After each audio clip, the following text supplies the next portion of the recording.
రాజన్న మీద తీరన్న మీ ఆలు పిల్లలు తప్ప ఉన్న దేవుల మీద ఓటు ఏ పిల్లన్నా అంటే నీ కుటుంబం బాగుండాలి, నీ కుటుంబం తప్ప మిగతా కనబడ దేవుళ్ళ మీద ఒట్టేసినావు అన్న. నువ్వు అన్నా నీకు చేతులెత్తి మొక్కుతున్నాం.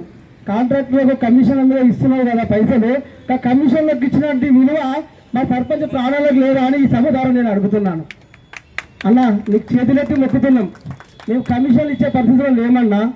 అప్పుడు వచ్చినటువంటి సెక్రటరీలు, ఉప సర్పంచులు ప్రతి ఒక్కరు గ్రామంలో ఉన్న ప్రతి ఒక్క పనులు క్షుణ్ణంగా పరిశీలించిన తర్వాతనే రికార్డులు చేసిరన్నా. మేము ఎంత కష్టపడో మీకు తెలుసు. మీరు కూడా ఇదే సభకానికి వచ్చారు. ప్రతిపక్ష నాయకుడిగా ఉన్నప్పుడు, మీరు పిసిసి అధ్యక్షుడిగా ఉన్నప్పుడు, మీరు పాలకపక్షమా ప్రతిపక్షమా ఏ పక్షమో మాకు సంబంధం లేదు, మీరు అప్పుల పాలవుతారు, మీరు ఆలు పుస్తకాలు మీరు రేపు బిచ్చమడుకోనికి కూడా మీకు చిప్ప కూడా ఉండదని మీరు ఇదే సభ ద్వారా ఇక్కడ చెప్పారన్నా. కానీ మేము ఇదే సభ ద్వారా మేము మళ్ళీ అడుగుతున్నామన్నా, ఈ పరిస్థితి మాకు కనిపించకు. దయచేసి నువ్వు మా బిల్లులు వెంటనే విడుదల చేసిన తర్వాతనే మిగతా స్థానిక సంస్థల ఎన్నికలకు పోవాలని. లేకపోతే తెలంగాణలో తిరుగుబాటు అనేది కొత్తేమి కాదు. తెలంగాణలో తిరుగుబాటుతో పాటు ఉద్యమాలు చేయడం కూడా కొత్తేమి కాదు. నిజాం సర్కారులో నడ్డు విరిచి ఆంధ్రలో పారదోసినటువంటి ప్రాంతం నా గడ్డ. ఇది ప్రతి ఒక్క గ్రామాల నుంచి ఉన్న సత్తా. దయచేసి మళ్ళీ ఒక్కసారిగా తెలియజేస్తున్న కాంగ్రెస్ ప్రభుత్వానికి, మా సర్పంచ్ అందరి తరఫున పేరున్న మా ఆడబిడ్డలు ఏడుస్తున్నారు, అన్నదమ్ములు బాధపడుతున్నారు, ఆత్మహత్యలు చేసుకుంటారు, ఆటోలు నడిపిస్తున్నారు, కూరగాయలు అమ్ముతున్నారు, ఉప్పరి పనికి పోతున్నారు, కరువు పనికి పోతున్నారు, కష్టాల పాలయ్యారు. దయచేసి మా బిల్లులు ఇవ్వండి అన్న. నేను కూడా సర్పంచ్ కాగానే మా భార్య కూడా విద్యా కమిటీ చైర్మన్ అయింది. నిజంగా నేను చదువుకున్న పాఠశాల ఎంతో అభివృద్ధి చేయాలని అక్కడ నిజంగా 14 లక్షల రూపాయల మన ఊరి మనబడి కార్యక్రమం చేసి ఇప్పటికి ₹1 కూడా బిల్లు రాలేదన్నా. ఇంకా ఎంపీలు కానీ కూడా 5-6 లక్షలు ఉన్నాయి. బ్లీచింగ్ పౌడర్ అనో, బుక్ అనో, అదానో ఇదానో, చిన్న ట్రాక్టర్ రిపేర్ అనో ఇట్లా చాలా బిల్లులు చేయలేదు. మిషన్ భద్రతకు సంబంధించిన కూడా చాలా మందికి మేము పెండింగ్ బిల్లు చాలా మేము చెల్లించినాం.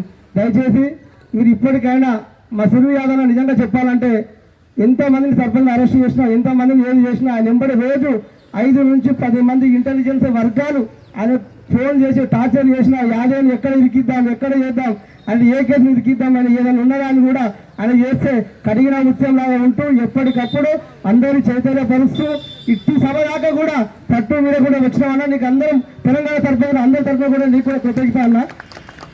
దాంతోపాటు మల్లన్న కానీ, నాగన్న కానీ, అరవింద రెడ్డి అన్న కానీ, అంటే ప్రతి ఒక్క ప్రాంతంలో మెయినాబాద్ అంటే ప్రతి ఒక్క ప్రాంతంలో కూడా మండలానికి 1-2 మనందరూ సహకరించుకుంటే ఈ సభ జరిగింది. ఇప్పటితో మనకు కాలేదన్నా. ఈ సభ ద్వారా కేవలం మనకన్నా మేధావులు చెప్తారు, ఆ మాటలు మనం చెప్పొద్దు. మేధావులతో ఆ మాటలు చెప్పిన తర్వాత స్థానిక సంస్థల కన్నా ముందు బిల్లులా లేకుంటే పోరాటమా, బిల్లులా ఉద్యమమా, దీనికైతే నేనైతే రెడీ అన్నా. బిల్లులా పోరాటమా, అది పోరాటం అనేది మనం చెప్పిన ఇంతకుముందే పోరాటం అనేది మన రక్తంలో ఉంది, తెలంగాణలో ఉందని చెప్పిన. ఏమి చదువుకోనప్పుడు కూడా నిజాం సర్కారు నటించారు. అక్షర ఇక్కడ ఎవరు చదువుకోనప్పుడు కూడా, సోషల్ మీడియా లేనప్పుడు కూడా తెలంగాణలో అడుగడుగున అన్ని కుల వర్గాలు కూడా ఏ రకంగా పోరాటం చేశారో.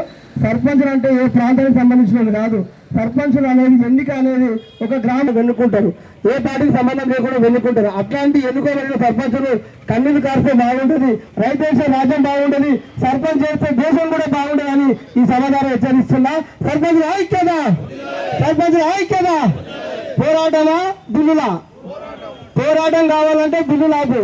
బిల్లులు వద్దు, మేము ప్రజలతో మమేకమే ఉంటామనుకుంటే ఇవ్వండి. ఇప్పటికి కూడా గ్రామాలలో మళ్ళీ చెప్తున్నాను, మహాలక్ష్మి పథకం ఇవ్వలేదు, మీరు రైతు రుణమాఫీ ఇవ్వలేదు, ఇట్లా మేము చాలా ఉన్నాయి.